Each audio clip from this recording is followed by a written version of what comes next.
Hey, good morning, everybody. Welcome to our February program. And before I introduce our speaker, I just want to make a couple of, just bring you up to speed on a couple of things. The big announcement this week was that Stuart Smith was the former lead guitar for the Eagles, the Eagles song "Witchy Woman" was the inspiration for our name Twitchy Woman, has retired because of Parkinson's. And I also read something that said Ozzy Osbourne can no longer walk because of his Parkinson's. I don't know if that's true, but anyway, that's the news that I have for you. Let me introduce our speaker, Drew Petkus. I met Dr. Petkus several years ago when I participated in a study over at USC, and it was on cognition and exercise for people with Parkinson's. And he did the cognitive testing on me before and after, if I remember correctly. And at the time, he said I was doing great. I was like a 30-year-old, but I don't think that's true anymore. Anyway, so Dr. Petkus is a clinical neuropsychologist and associate professor of clinical neurology at the University of Southern California.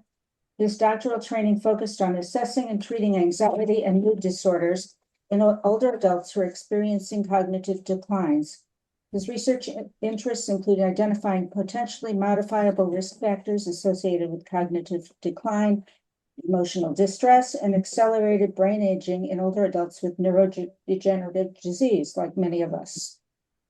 He has served as a co-investigator on multiple NIH grants that examine how environmental factors, including exposure to air pollution and lifestyle factors, may hasten brain aging and influence the emergence and progression of neurodegenerative disorders. With that, Dr. Petkus, it's all yours. Great, fantastic. Thank you so much. I'm really excited to be here this Sunday morning to be part of this group, this really lovely group, and present to you on I think, a really important topic, and one that I know Sharon has said there's been a lot of interest on, which is cognition and Parkinson's disease. So I'm just gonna um, start from the start, and everybody, my slides good, and everybody can hear me good. Well, okay. Yes. Um, I'm sorry, there's like a little bit of a shadow on the one side of my face. I'm calling in from a different room that I usually call in, and didn't realize the shadow is a little bit bad. So hopefully that's not too distracting. But yeah, so I am an associate professor, and a licensed clinical psychologist and a neuropsychologist at USC, and my work primarily, especially my clinical work, is primarily working with people with Parkinson's disease and doing and conducting neuropsychological evaluations. So, what I'm going to a brief overview of my talk today. I'm going to focus first and discuss a little bit about non-motor symptoms of Parkinson's disease, and because a lot of people aren't familiar with the whole range and gamut of non-motor symptoms that occur during Parkinson's disease. A lot of people are, and if you ask most lay people, they describe mostly the motor symptoms of Parkinson's disease. So I'll describe some of the non-motor symptoms of Parkinson's disease, and then dive into what we mean by cognition, cognitive and different aspects of cognition, and then what cognitive impairment and Parkinson's disease. And then I think the last part is the most important part, and is as to what can you do to prevent and slow down cognitive decline, and maintain good brain health, throughout Parkinson's disease and throughout getting older. So to begin with the non-motor symptoms of Parkinson's disease, I always show this picture. This is from a textbook, and this describes the stereotypical characteristic movement symptoms of Parkinson's disease. So, like the decreased facial expression, the rigidity, the tremor, reduced arm swing, and the gait disturbance. And I think if you ask someone who isn't familiar with, or hasn't, their lives haven't been impacted by Parkinson's disease, most people will describe something like this constellation of symptoms. And when you're diagnosed with Parkinson's disease, you're sent to a movement disorder specialist. So these movement symptoms have characteristically been kind of have gotten the most attention. This is what usually brings someone to a neurologist and where they're then diagnosed with Parkinson's disease. But Parkinson's disease is kind of like a kind of like an iceberg, right? So there's these motor symptoms that people are kind of people what people see and kind of get a lot of attention and are the things that kind of bring people to and are treated by the movement disorder specialist. But there's so many other non-motor symptoms and as like a lot like iceberg. So like a I'm sorry, like a iceberg. Like you can see these motor symptoms, but sometimes these non-motor symptoms are the things that people don't see, and oftentimes they can be bigger and more and even more disabling or distressing than some of the than the those movement symptoms. And there's studies that show that actually a lot of these non-motor symptoms have more of an association with quality of life than some of the motor symptoms.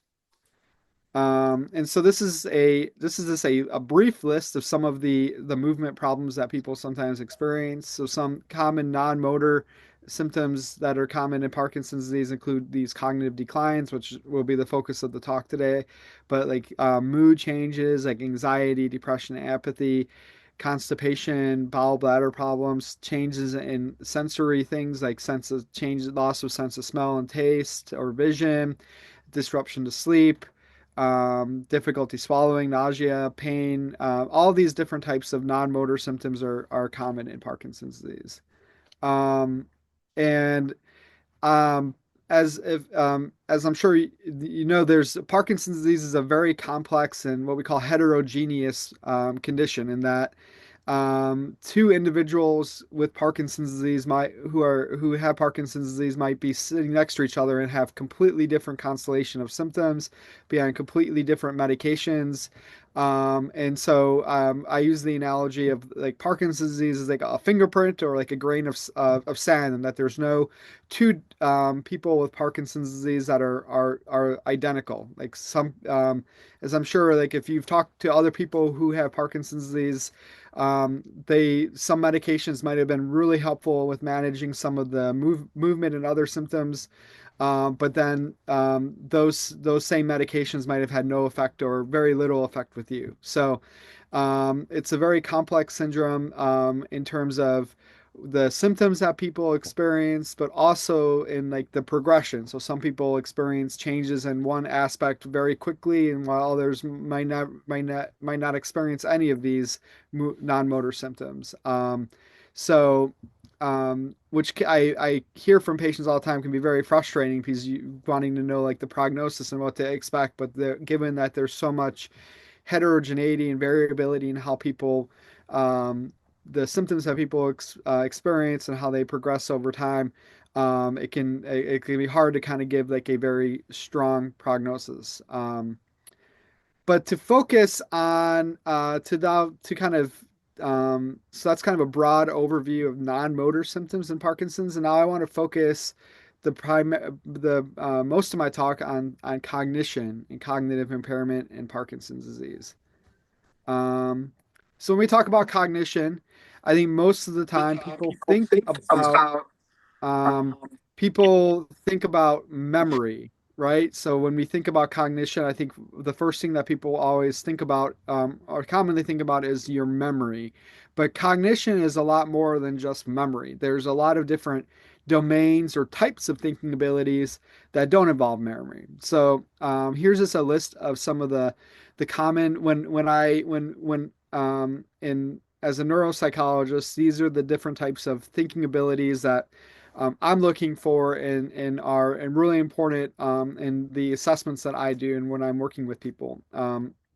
So the first one is attention and concentration, right? So our ability to pay attention, to focus and concentrate. So like if I'm trying to read a book or and my ability to look at the words and continue and keep my mind engaged on the story instead of being distracted and my mind wandering or moving on to something else. Or like hopefully you're all using your attention and concentration to pay attention to what I'm saying now.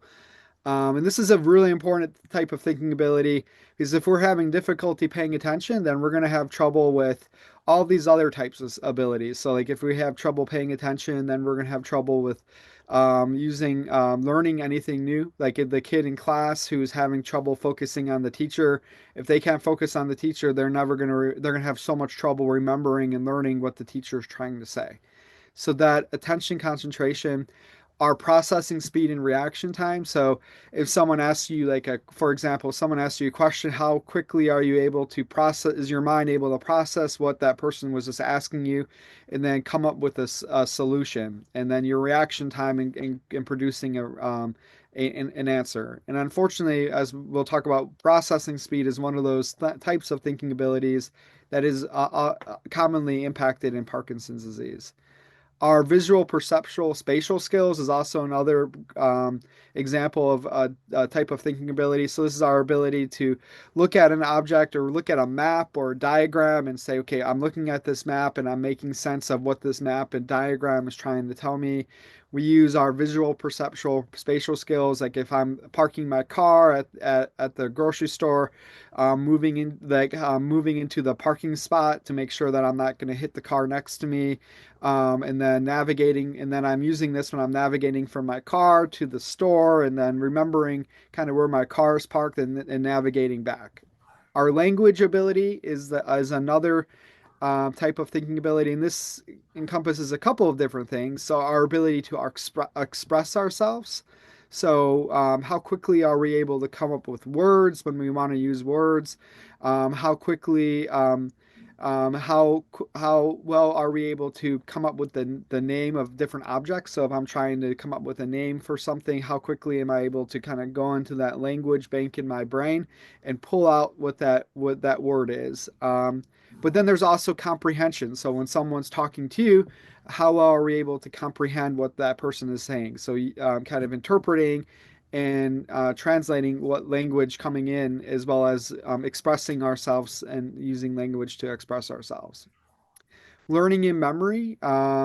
These could be learning new things, or like if I'm trying to get my wife is giving me a list of things I need to get at the grocery store. How well can I learn that list of things in order to remember it when I go to the grocery store? And this involves learning new things, but then also remembering things that have happened in our past.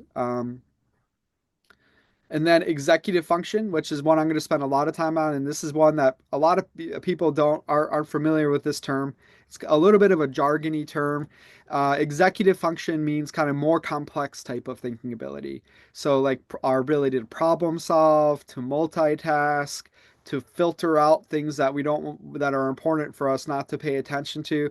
And I'll go into a lot of this because this and the processing speed are the two types of thinking abilities that are unfortunately most commonly impacted in Parkinson's disease. And then also motor functioning is the last type of thinking ability. And this encompasses both our ability to kind of move our body. So like if we're like walking down the street, and we're trying to kind of pay attention to maybe like the height of a curb, or kind of navigating down the street. Involves a lot of cognitive function, not only our physical functioning. And so studies have shown that there's been some studies that show about 50% of individuals who are 65 and older complain of some cognitive deficits, and virtually all or most worry that there might be some perceived, but if they notice some perceived changes in their cognition, it might be like an early sign of dementia. So it's a very common fear and common anxiety that individuals, especially older than 65, or older adults, which we typically describe as anybody older than age 65, experience. So individuals 65 and older, it's a very common anxiety and worry that like a perceived or a change in their cognition might be like a sign of early dementia. So it's very common. Um, and so I want to talk about how do our thinking abilities change across the lifespan. So this is um, um, if we look at individuals without any neurodegenerative condition such as like Parkinson's disease, if our normal or how do thinking changes normally change? How do our thinking abilities normally change throughout the lifespan? And studies have shown or kind of broken it down into two different types of thinking abilities. There's these fluid mechanics, or what we sometimes call as fluid intelligence or fluid cognitive abilities. And these are basic information processes. These are very biologically determined processes, types of thinking abilities. Like if you ask someone to learn and remember a bunch of new information really quickly, which we rely on kind of our biological like learning system that is in our brain. Or if you ask someone to or to respond really quickly to something, basic processing speed, that is what we call fluid mechanics or fluid intelligence. And you can see that in this graph here is our lifespan and our performance. And we unfortunately, for a lot of these types of thinking abilities and anything regarding speed, or we kind of peak around 25 to 30 years old. So our brains are at their physiological kind of peak to learn, remember new information really quickly. When we were about 25 to 30 years old. And then normally throughout normal getting older, we have this subtle decline throughout the rest of our lives. Um, and that's kind of what we consider like kind of normal aging, kind of normal getting older. But there's also this other type of thinking ability that I also want to highlight because it's important to highlight because it's something that actually gets better as we get older, and we generally don't decline very much on this type of thinking ability. So this is what we call crystallized intelligence, or sometimes people maybe refer to this as like wisdom, right? So this is our throughout our life we accumulate these life experiences every year as we live, and throughout these life experiences we gain this wisdom, so we can draw back on our life experiences, and oftentimes that will allow us. So these are like acquired knowledge, which are content experience based. So our experiences allow us then to solve novel problems because we've seen more problems throughout our lives. We've we've come up with solutions to more problems throughout our life. So then we can draw upon our past experiences and to solve those problems. And that you can see kind of peaks maybe around 30, 40 years old, and then we actually don't really experience too much of a decline with that. And as part of that also is our ability to regulate our emotions. So that is something that a lot of studies are showing as we get older, we generally do a better job at regulating our emotions. And you can think about this yourself, maybe like something that may have happened to you recently. You've like a stressful experience that might have happened to you recently that you just kind of shrugged off. Maybe like, oh, I got through that pretty easily. But then if you thought about, oh man, if when I was in my 20s, that would have just really taken me off, and I would have had so much trouble kind of dealing with that situation. But now, given all my life experiences, I was able to really solve it, and that didn't really phase me too much. So there's these two types of abilities, these crystallized and fluid intelligence. And again, and these are kind of referring back to those fluid abilities. This is just like another pictorial of that. So generally, we have our age here, our cognitive ability, and as in these fluid abilities, we generally experience this kind of a normal decline as we get older, and a lot of these and these fluid abilities. Then, so then there's a category of what we call mild cognitive impairment. And mild cognitive impairment is someone who's experiencing a decline in one of these types of thinking abilities that's more pronounced than just that normal aging process. So we have this normal process of getting older. Someone in this mild cognitive impairment might be experiencing declines that are greater than what we'd expect with just like that normal, given the normal curve of aging.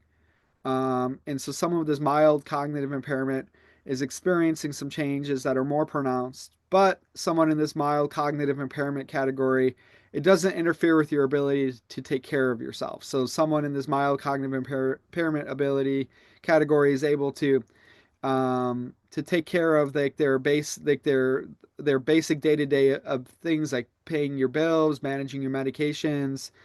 It might take a little bit longer due to the changes in thinking ability, but you're able to kind of do that still independently without any help. Then there's a third category of what we call major cognitive impairment, or this used to be what we refer to as dementia. And this is more severe changes to thinking ability that are more severe, and they kind of interfere with your ability to take care of those day-to-day things. So again, these three classifications, these normal aging, which is kind of performance across all those different types of thinking abilities, that's within that range of what we'd expect. A mild cognitive impairment, which is one or more types of thinking abilities that are maybe changing at a quicker rate or more decline than we'd expect with just normal getting older. But you're able to also continue functioning independently without any help um, due to the changes in thinking ability. And then a third category of what we call major cognitive impairment or dementia, which is more severe types of changes which do interfere with someone's ability to kind of take care of those basic day-to-day things.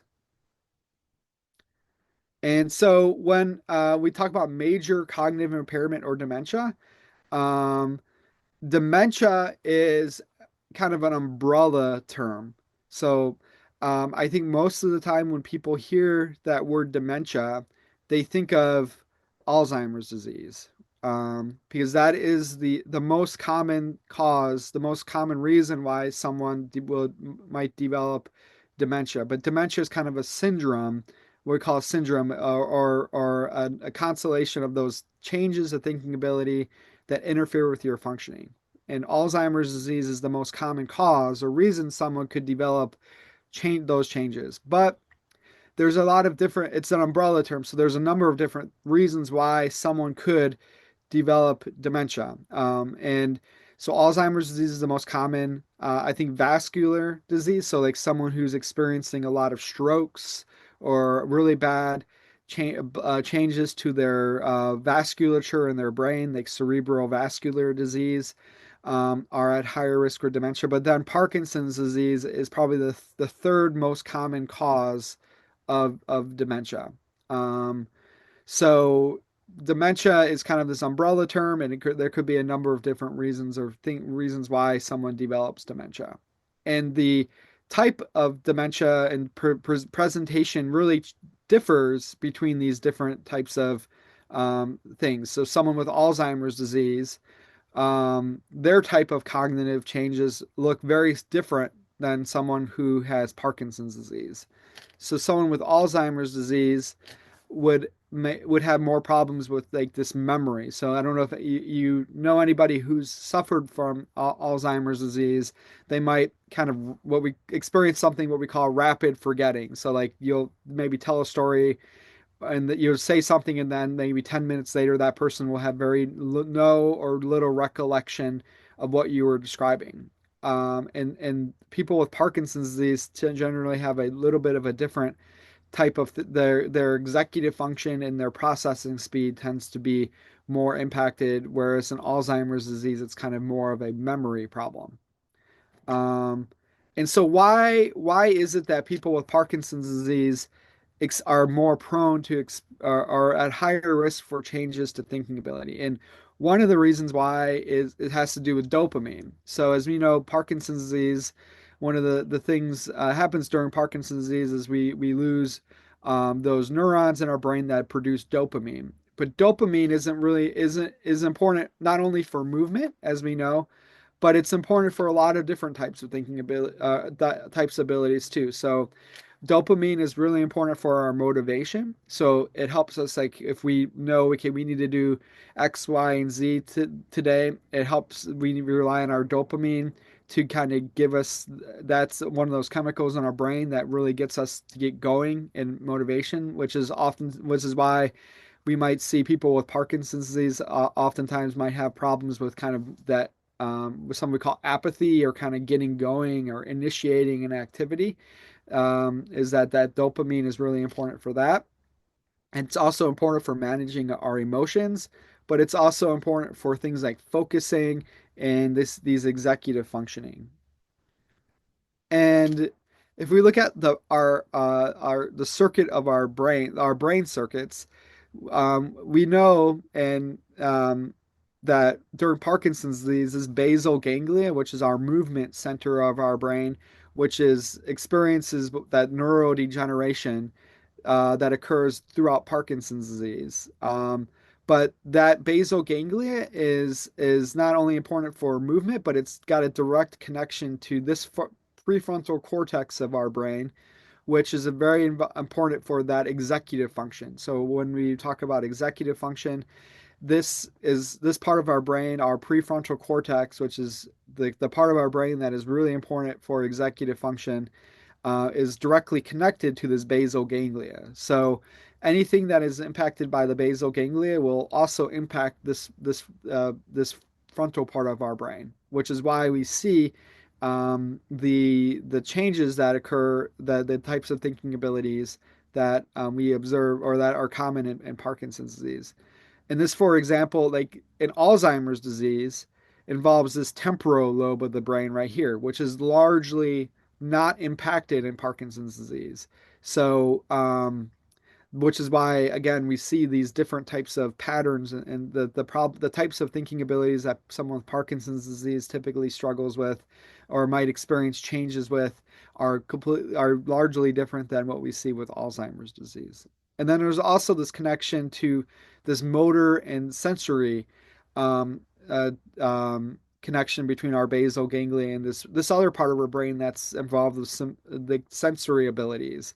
And this is why I think this is one of the reasons why people with Parkinson's disease, if you look at that non-motor symptom chart, like might be more prone to experiencing things like visual hallucinations or other types of changes to that visual spatial ability because we rely this part of our brain right here, which is involved with perceiving information, is also impacted in Parkinson's disease and is thought to kind of explain or be thought that is why some people are more likely to experience some like visual changes and visual hallucinations throughout Parkinson's disease.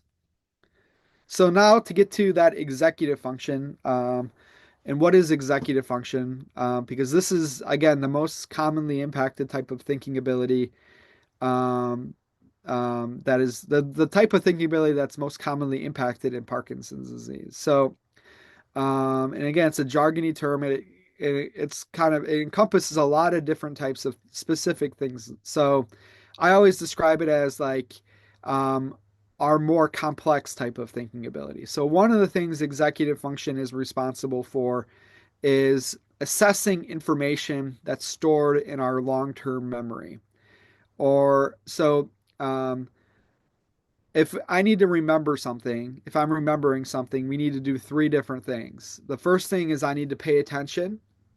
The second thing is I need to encode it. So there's that part of our brain that encodes information. So like if I'm use the example again, if I'm my wife's giving me a list of things I need to get at the grocery store. I'm paying attention to her and she's giving me that list. There's a part of my brain that is basically taking that information and throwing it into a filing cabinet for me to use later.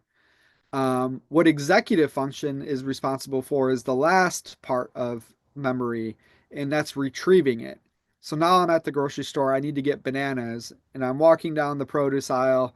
My executive function says like basically stops me or gives me a sign or gives me a warning sign, and because it's going into that filing cabinet and pulling out I need to get bananas. So when we are accessing information or retrieving information that we've stored in our memory, executive function is responsible for getting that information out. So I don't know if some people I hear commonly a lot like the complainants say, I know what this person's name is. It's in my long-term memory, but I'm not I know who this person is. I can't get that information out, but then maybe like 10 minutes later, you're like, oh, this person's name is George. Man, I wish I would have remembered that. So that's like your executive function, because that's the part of your, and maybe a little bit less efficient in going into your long-term memory to pull out what that person's name was. Executive functions are really important for getting started, like I had said before, paying attention and finishing projects. So getting started, that initiation of a project. So like I need to clean out my garage, like that ability to kind of get going on that project without like maybe putting it off, or just that overall getting started. Then paying attention and finishing. So maintaining my ability to focus on that without getting distracted and moving on to something else. Our executive function is really important for ability to tolerate frustration. So, like if I'm cleaning out my garage or something's going on and I'm like really frustrated about my progress, our executive function is like that thing that kind of allows us, maybe helps us like maybe regulate like that frustration. And so someone with executive function problems might be more frustrated or voice out that their frustration because they're unable to maybe regulate that as well. And similar to that is like thinking before speaking. So like if I have a thought and so, but I need to articulate what I want to say first. There's a part, my executive function is kind of like our break to say, okay, well, think, maybe I shouldn't say this right now. I need to kind of maybe pause for a moment and then say something different. But someone with executive function might just kind of problems might just blurt out what they're initially thinking, even though they didn't really want to do that. Likewise, in addition to getting started with an activity, executive function is really important for stopping an activity. So, like now I want to disengage from cleaning my garage. That executive function helps us stop. It helps us switch. So, if we're trying to multitask and go to a new activity, we're relying on our executive function problem. So, multitasking is something that a lot of people with executive function problems might have difficulty with, as well as organization and time management. So someone with executive dysfunction might experience the slowness in thinking speed, maybe difficulty concentrating and paying attention. So, um, being easy, and then along those lines is being maybe more distractible. So, like if I'm working on something on my computer and I get an email, you know how people, like, I don't know if you've experienced like getting one of those email alerts, and then I'm working on something and I get an email, and then I start reading that email, and then suddenly I'm distracted and I'm completely off what I was working on before. Difficulty with that retrieval, which I described earlier. Difficulty with multitasking, being able to less efficient at doing two things at once. Um, Someone with executive dysfunction might have difficulty organizing complex tasks. So like if I'm trying to organize my garage, which is would be a very complex task, um, kind of difficulty organizing the specific steps that might be needed to clean out my garage. Feeling like the stimulation overload, which I think is also a very overlooked thing. One thing that I've heard from a lot of people, and I think is common, is like stimulation overload. So like our executive function helps as our filter in filtering out things that we shouldn't be paying attention to. So always use the example of like going to a party. So I hear a lot of times people who used to, with Parkinson's disease, who used to love going to parties, being in social situations, now kind of dread going to parties, or maybe want to avoid going to parties because it's kind of an unpleasant experience. And I think part of that might be due to that executive dysfunction, because or changes to executive function. Because when we were younger, if you think about a party, there's typically so many things going on. There's maybe a lot of things going on in the background, other conversations going on next to you, music playing, dealing with maybe food or drink, a lot of different things going on. And when our executive function is working great, we're able to filter out all of those things that we don't need to filter, we don't need to focus on, and just focus on maybe the conversation we're having with the person that we're having with, or whatever we're doing. So our mind kind of filters out or kind of automatically takes care of those other things. But if we're having changes to like executive functioning, I think what could happen is we can get kind of overwhelmed because we're not filtering out all those other things. And oftentimes it could just be like a very stimulating, overloading experience and not wanting, then with result of it being unpleasant and not wanting to go through that or not being wanting to go to parties. So, um, how common are these problems? So about 20% of people with Parkinson's disease have a meet that criteria for a mild cognitive impairment when they're first diagnosed. So 20% when they're first diagnosed with Parkinson's disease, studies show about 20% will already have some changes to thinking ability that are consistent with that mild cognitive impairment. 40% of people with Parkinson's disease will develop the MCI as the disease progresses. And studies, and there's been a recent study last year, this number was higher. So I think before people they would say 80%, the studies would say about 80% of individuals would develop dementia over this long term. Um, and when they would say long term, they would say 10 to 15 years.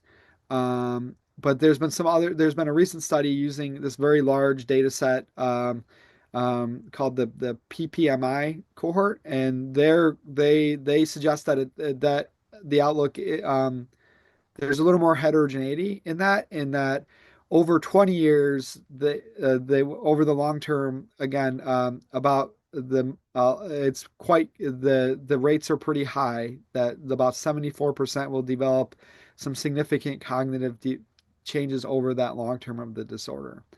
But that being said, there's also a lot of heterogeneity, like I mentioned before, that some people, like I've worked with some people who've had Parkinson's disease for 30, they've been diagnosed 30 years ago and they have very little to no changes. So there's a lot of variability in how people progress. But unfortunately, the longer someone has Parkinson's disease, the greater risk they are of developing some changes to thinking ability. And some studies show that men are more likely to develop changes to thinking ability than women.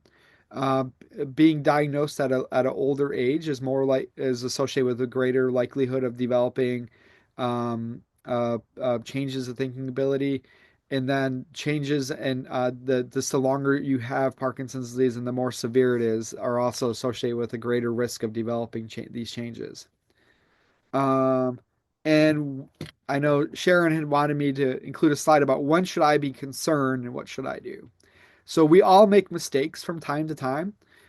So everybody makes mistakes, like cognitive mistakes. From time to time, like forgetting things, but I think what it becomes a little bit tricky is that when like we like if when we get a little bit older, where like things like dementia are more common or change or if we have Parkinson's disease where these changes are more common, we might attribute or might be more worry about a mistake that we make and attribute it to maybe am I experiencing like early signs of these changes of thinking ability? Like for example, like a younger person, for example, like I my when my son was born, my like I wasn't getting any sleep. It was stressful. Like those first couple of months, the first year, the stressful because you're not getting any sleep and there's so many things going on and like I missed a meeting and I missed like paying a bill, and like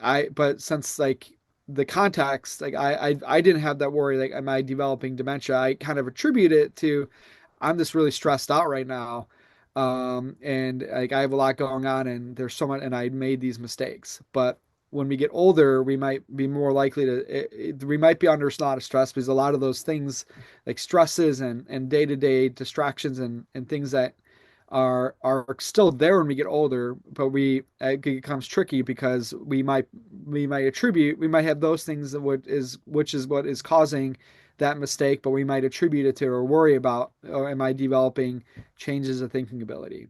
Um, what I think when we should be concerned is like if others are expressing concern about mistakes that I'm making, or if I'm spending a lot of time and energy thinking about it. So like if I can't stop thinking about or being concerned or anxious about my thinking ability, or if I feel that it's more than my peers, um, that those are all things that I think might be kind of when maybe you want to talk to your medical provider, say I'm noticing these things, and then what generally happens is your provider might there's screening tests, so like there's some brief screening things or brief assessments that they can give you at the doctor to kind of see, okay, where are you kind of falling upon, and based on your how you do on some of those tests, they might say, okay, well maybe you might benefit from a neuropsychological assessment, which I think is what we were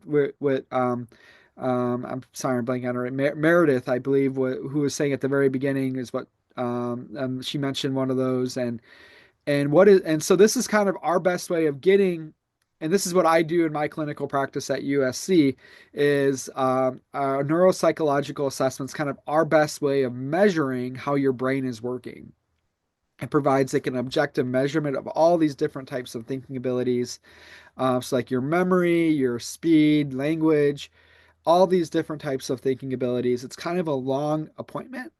It involves a clinical interview and then completing a number of thinking tests. And what I do is I could take how looking at someone how you did on these thinking tests, which the way they work is I take your scores and I compare you to your peers.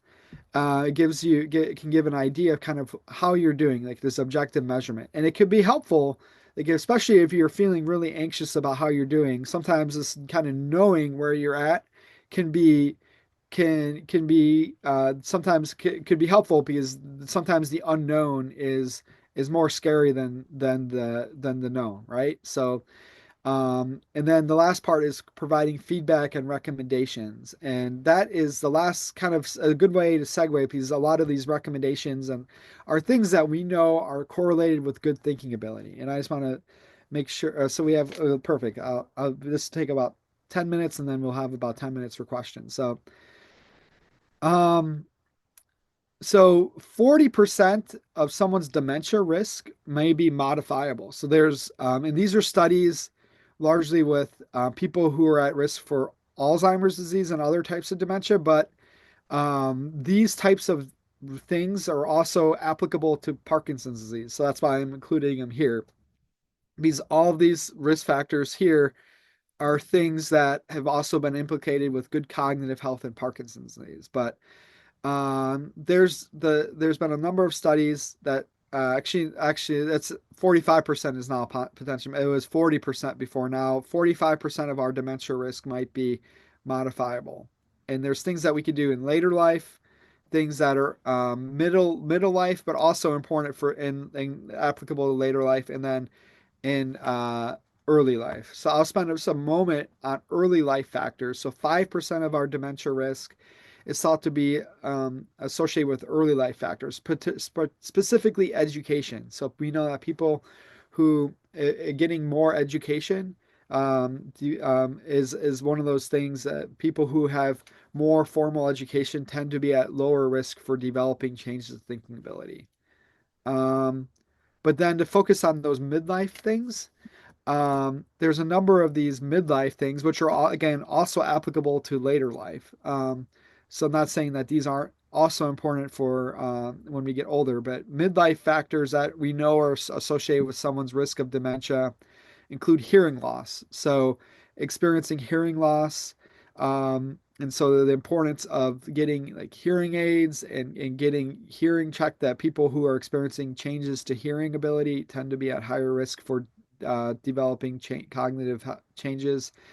Managing cerebral vascular disease, so you're managing cholesterol is really important, and that people that having high cholesterol in midlife is tends to be a very important big risk factor, increases your risk for developing dementia as we get older.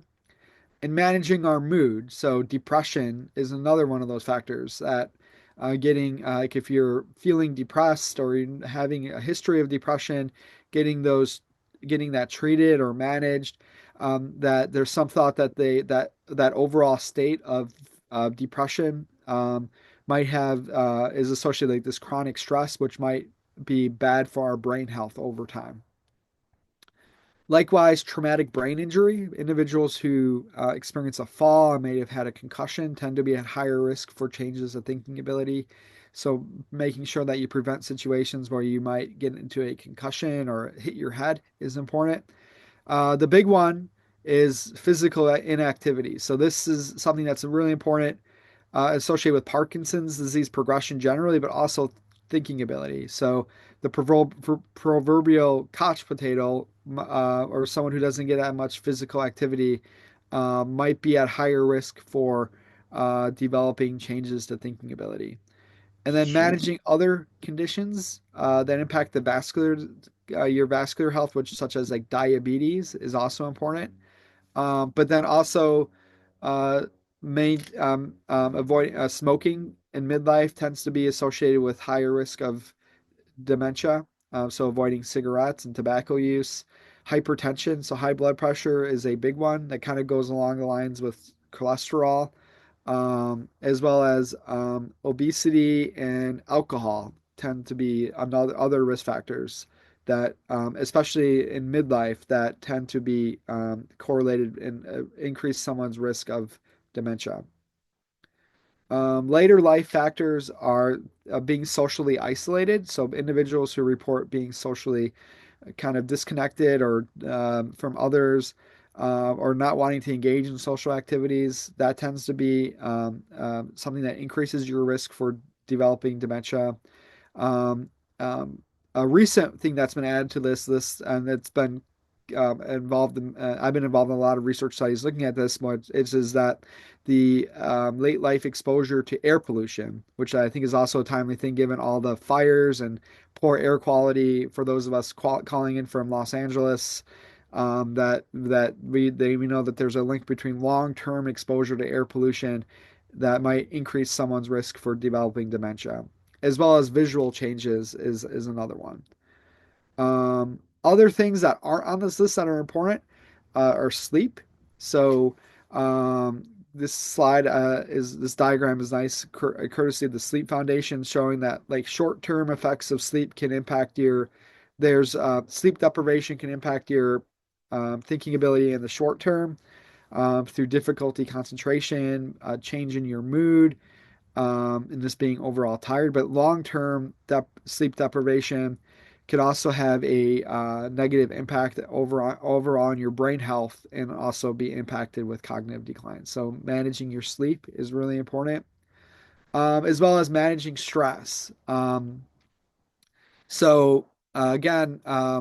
the stress is good for us. Like if I didn't have any stress about this talk or my work, like I wouldn't have done any preparation, or and if I wasn't like, anxious to some degree about maybe sounding like a doofus or not sounding very articulate, I never would have had that thing that motivates me to kind of put my slides together or to work on this. So some stress is good, and there's like the stress curve. So some stress is good because it increases our energy and our ability to focus. And then and but no stress is also good. So like if we have no stress at all, then our performance, if we don't care about something, we not have some level of stress about it, our performance, we have no motivation. We'll have no motivation to kind of act on that. But then at a certain point of high stress, we kind of start feeling overwhelmed. It kind of depletes our cognitive resources, and then our performance tends to decrease. And also, being in a high stress situation for chronically over a long period of time can also the physiological impact of that can also impact our brain health and contribute to changes in thinking ability over time. So stress is important, and managing stress is really important. So I always break it down, and this is kind of repeating myself a little bit, but to kind of boil it down into four different areas. So being engaged in four different areas. The first one being physically engaged, so physically active, physically engaged activity is important for Parkinson's, but also for our mood and for our cognitive health. Being engaged cognitively, so being engaged in activities that get our mind going, that get us thinking, that are cognitively engaging, that get us curious and start thinking about things is important. Being socially engaged, is really important. And then also being spiritually engaged. And this means different things for different people, but being spiritually engaged, meaning like being thinking about yourself and your core values, the things that are like our compass that get us going and where we want to go with our daily life and our life. Being connected to those core values is extremely important and correlated with good thinking ability as well as good mental health. Other resources that there's great resources through the Parkinson's and Movement Disorder Alliance, Michael J. Fox, and Parkinson's Foundation about cognitive changes that occur with Parkinson's disease. So if you're interested in learning more about those things, there's great resources on those. And for the sake of time, I will just kind of briefly go through these with how to compensate for executive function. So if you're experiencing changes to executive function, what are some things briefly that you could do? One is they could look at this desk. There's nothing on this desk. It's clear. So clearing your workspace from distractions. Because again, if we're having executive function, we're more dysfunction, we might, or changes to executive function, we might be more prone to being distractible. So clearing your environment from things that might distract you. Keys, like having a spot for your keys, your wallet, commonly used things, one spot where you always keep those things. So then you don't have to utilize any of your thinking resources to identify, okay, where are my keys? Where are my wallet? Where's my purse? Things like that, that they're always in the same spot. So then we can free up our resources to think of other things. Creating a to-do list. So instead of putting it on paper where you can visualize, okay, here's what I need to do, helps us keep on track. Organize. So organizing into binders or having someone help you organize into different binders can help us compensate for changes to executive function. And then like for like that example I used of my garage, my goal of cleaning out my garage, maybe working with someone or yourself kind of, I'm going to work on this part of the garage first, breaking it down to this part and then breaking it down into sub goals is important and can help us achieve like that larger goal. Giving yourself more time is important. Giving yourself times for breaks and not being hard on yourself for taking breaks or using more time are also important. And then with that, I will wrap things up. And so if you have questions, you can feel free to reach out to me. But and so I'm happy to answer any questions. I think we have about 10 minutes for questions. And yeah, thank you for your attention and happy to. I didn't see any of the what questions are in the chat, but I'm happy to answer any questions that we may have.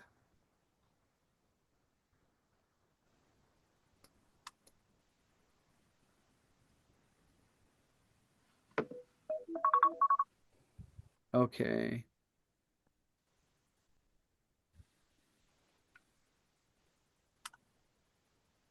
So I see someone's hand up. I'm not able to look at the chat. I don't know if oops. So Margaret, I see your hand up. Yeah, you said that high LDL was one of the things that could contribute to cognitive decline. I thought that LDL was the one that was good to have a lot of. You wanted low HDL and high LDL for healthy cholesterol, but you're saying high LDL was bad for dementia, for cognitive decline? I believe LDL, yeah, is the one that is the one that is correlated or is thought to increase your risk of dementia. I hopefully I didn't say that wrong. I That was what you know, had in there. yeah. Oh, um, yeah. Oops. So that seems inconsistent to me with telling us earlier that, I mean, with all your medical people telling you that, you know, if you're going to have a distribution of HDL and LDL, you want a lot more LDL than you want HDL. Okay. No, HDL is the good cholesterol and LDL is the bad cholesterol. Oh, do I have it backwards? Okay. Yeah, LDL is the bad cholesterol. Okay. Scratch the question then. Sorry. That's okay. Okay. Dr. Petkus, good Yes. morning. I have a quick question. In Parkinson's disease, people who have mild to moderate cognitive impairment, does medications like Aricept help? Right. Cholinesterase That's a good question. So so Aricept, or another medication that is commonly prescribed for like more Alzheimer's disease type cognitive decline is like something we call donepezil, Aricept. Yeah, And unfortunately, I don't prescribe those medications. I can't since I'm a psychologist, but I don't think that they're indicated for prescribing for Parkinson's disease related cognitive decline. Um, so unfortunately, even with individuals with like more Alzheimer's disease type cognitive decline, those medications have show some modest effects, but as a whole, there really isn't much evident. There aren't many medications or medical medications that have been shown to be associated with changes in thinking ability with Parkinson's disease. Okay, and Can and I does ask, okay, can I ask people, I have people with their hands up, so don't just talk, please raise Okay. your Yeah, hand. I'm Put it in sorry. the I chat. don't know how to manage this, so I'm Okay, yeah. Dawn had a question. She's got her hand up. You're muted, Don, I Dawn. think you're muted, Don. You need to unmute. Yep. Oh, hey. Hi, everyone. Hi, Sharon. I just want to say, too, that I love your artwork on the Beatles. I have the shirt and I wear it all the time. So you and I are kind of sisters from another mother. I have two issues that may be a little bit out there, but we always talk about stress. And I think what we mostly mean is anxiety and psychological things. But there's also some evidence that shows that too much stress on your body, over exercising, leaping into programs, to try to stave off and so on, can lead to things like dystonia and other physical conditions. And so the crux of my question is, can you overstress physically as well as mentally? And then my second sister question to that is, some of the research is showing that it had been believed that high intensity strength, progressive resistance strength exercise was actually effective in cognitive areas such as attention, memory, and executive function. But now, per my question, where we talk about the concepts of tonic and phasic dopamine release and the benefits of exercising with mind, body, and breath, like Pilates, yoga, Tai Chi, and dancing, as opposed to strictly going into the gym and like lifting as heavy a weight as you can. So sorry for the wordy question, but I welcome your comments. Yeah. So I think with your first question is like, can we overdo Okay. it? And I Wait a think minute, we're sometimes getting an echo. Please mute yourself, everybody else. can you is that oh yeah I think that's better. Yeah, better. So with the first question, like, can we overdo it? And I think I think generally like that is I think that definitely can be a problem, right? So like oftentimes like if we're feeling what happens sometimes is like if we're feeling really good and like we're having a great day and then we overdo it, and what I hear from a lot of individuals is like maybe feeling great, I'm having a great day, then I maybe overdo it that day and then it kind of sets you back. Is that kind of what you're referring to? Maybe like sets you back for a few days and then Well, no, actually, it's not just a few days setback. It's actually bringing on a motor symptom like dystonia or dyskinesia, because your dopamine level from excessive exercising can fluctuate up and down, whereas your body wants a very level amount of dopamine at all times in it, which would say the exercise aspect and also the type of exercise you're doing that could sort of calm the body down as opposed to damage the body long term. Right. And yeah, I mean, I like or I guess, I can speak to that, like hearing, and knowing that like just like what happens commonly is we might overdo it. And then, but then the other part of your question, I guess I'm not as familiar with, like maybe overdoing it and then causing disruption and have the onset of like a dystonia or a new symptom. And I think that is also speaks to the importance of physical therapy and working with like a physical therapist, who is specializes in Parkinson's disease and would have like that expertise and knowledge about how to kind of formulate an exercise program to kind of prevent something from like that. But I mean, it doesn't surprise me that like maybe overdoing it or a long period of overdoing it could have could contribute or kind of to that. Doesn't surprise me. I guess I'm not as familiar with that, so I can't really speak to that part of it as much. But I do think it's important that that kind of speaks to the importance of incorporating a team approach to managing Parkinson's disease, which would include the physical therapy. The second question related to engaging and it was kind of incorporating kind of cognitive ability or cognitive questions or cognitive making like your exercise cognitively demanding instead of just kind of running on a treadmill. Is that I think that is I think that's a area that a lot of people are focusing on. I know like the research group that I'm part of at USC, that's one of the big things that they're looking at is seeing what type of exercise is important. So like is it like exercises that are cognitively stimulating? So not only are you moving, you're doing something like that is physically giving you a workout, but then at the same time you're like also cognitively engaged, like things like Tai Chi or other types of, or boxing, is one. And I think studies have shown that the promise for those things, and I know that's one of the things that we're looking at USC to kind of see what are what types of exercise are most beneficial. So both really good questions. I'm gonna Thank you. We have two more hands up and then we're gonna cut it at that. So Sharon and then Debbie, if you can ask your questions quickly. Sure. And we're gonna Thank you, wrap. Dr. Petkus, for a very informative presentation, and Sharon for organizing as always. I have two hopefully quick questions. The first one was with regards to the percentages. You said about 20% of Parkinson's patients have mild cognitive impairment at diagnosis, and I'm curious how that's assessed, if there isn't sort of a previous baseline. I don't know if that's age-based or sort of how that's determined. So if you could speak to that, and then I have a question on another topic. Right. So these have been established through studies where they basically individuals in like a neurology clinic who have been going in for getting evaluated for Parkinson's disease, they would complete and they kind of give everybody for a period of time these kind of cognitive evaluations to see how prevalent is this when someone's first diagnosed. And you're absolutely right. It's hard because like when I'm saying like these are cognitive declines, how do we know where the person is from before?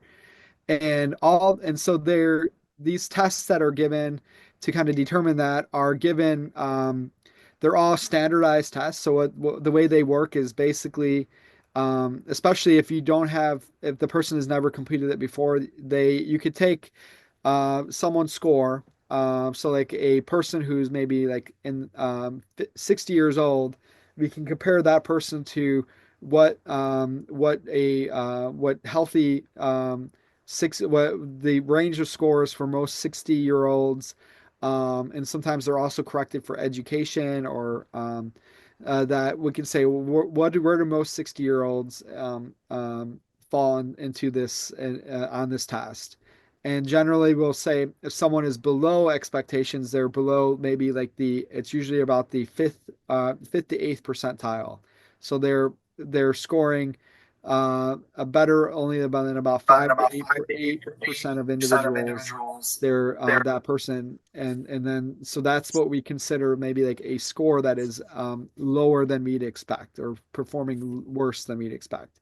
I mean, ideally, we would have all these tests on everybody, and we can kind of compare you to where you were before. But that's kind of the best way, and that's how we do that comparison.